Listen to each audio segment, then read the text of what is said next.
పూరా లోకల్. ఏ ప్రశ్నకు సమాధానం? శ్వేతపత్రంలో ప్రచురించిన ప్రకారం 2024 జూన్ 12 నాటికి ప్రభుత్వం మరియు ప్రభుత్వ రంగ సంస్థల మొత్తం రుణాలు చెల్లింపు బాధ్యతలు 9,74,556 కోట్లు. ప్రభుత్వం మరియు ప్రభుత్వ రంగ సంస్థల రుణాలు మరియు బకాయిల వివరాలను అనుబంధంలో పొందుపరచడమైనది. ప్రభుత్వేతర సంస్థల రుణాలు వివరాలు ప్రభుత్వం వద్ద నిర్వహించబడవు. బి ప్రశ్నకు సమాధానం. ప్రభుత్వ రుణాలను అసలు వడ్డీ చెల్లింపులతో సహా ద్రవ్యలోటును పూరించడానికి ఉపయోగించడమైనది. ప్రభుత్వ రంగ సంస్థల రుణాలను రెవెన్యూ మరియు మూలధన వ్యయాల కోసం వినియోగించడమైనది.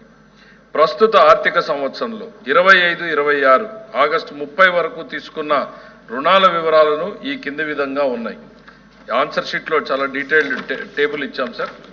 ఫర్దర్గా ఏమైనా డౌట్స్ ఉంటే అనెక్షర్ కూడా వెనక్కి ఇచ్చాం, ప్రశ్నించవచ్చు. అరుణ్ కుమార్.